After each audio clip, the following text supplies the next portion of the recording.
In this video, I'm going to be showing you how to solve a quadratic equation using the quadratic formula, where you're going to have to be simplifying in order to get your solutions.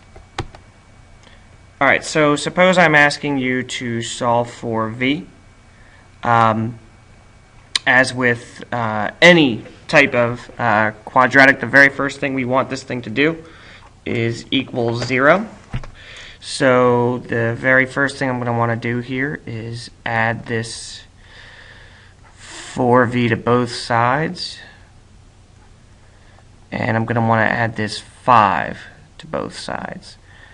Conveniently enough, there are no 4v terms over here, so what I end up with is 2v squared plus 4v minus, if I take the negative 9 and I add the 5 to it, then I get 4 equals 0. Well, a negative 4, but that's what we have written here.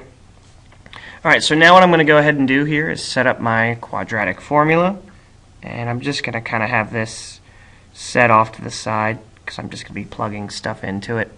So I know the quadratic formula is this crazy looking thing.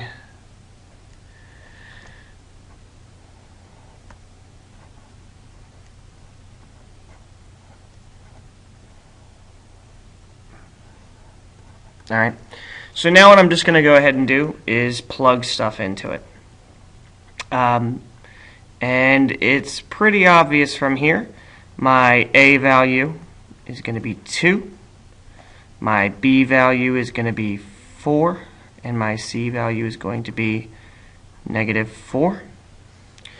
So what I like to do is just kind of plug everything in at once.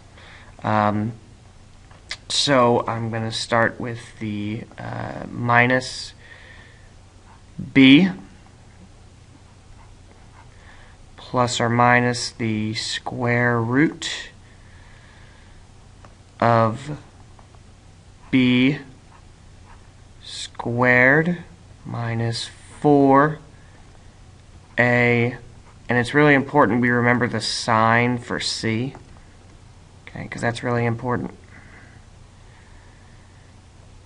And I'm going to go ahead and divide this by 2 times 2.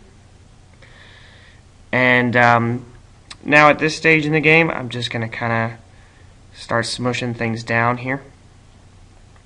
So go ahead and calculate this thing separately. I always like to keep the square root part separately, and I find that 4 squared minus 4 times 2 times negative 4. This comes out to be 48. Alright, so that's going to be the thing that goes inside the radical. And so I'm going to definitely need more space here. Alright, so I found the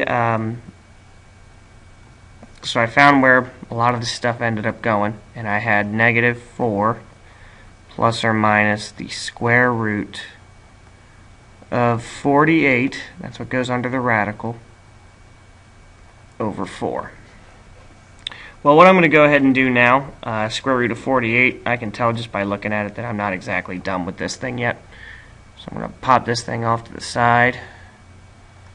Square root of 48, which I'm going to break this down the way I've done it in class. 16 times 3 gives me 48. Which I can just go ahead and break this down at this stage in the game to 2, 2, 2, 2. And so I see 2 groups of 2. So what's going to go out front is a 4. And the thing left under the square root is the 3. And so now what I end up with is negative 4 plus or minus 4 square root of 3 over 4. And so now I'm going to look for things that I can divide in common. And this is pretty straightforward. I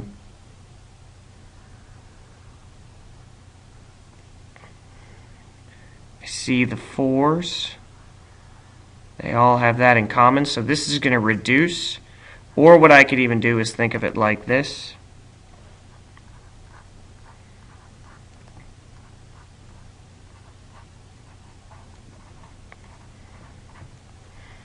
And now I can reduce this fraction. I know that this first thing reduces really, really nicely. Okay, negative 4 over 4, that's going to reduce to negative 1. Okay, plus or minus, and now I've got these 4's, 4 up top here, the 4 down here, square root of 3. So now I have v is equal to negative 1 plus the square root of 3, and v is equal to negative 1 minus the square root of 3.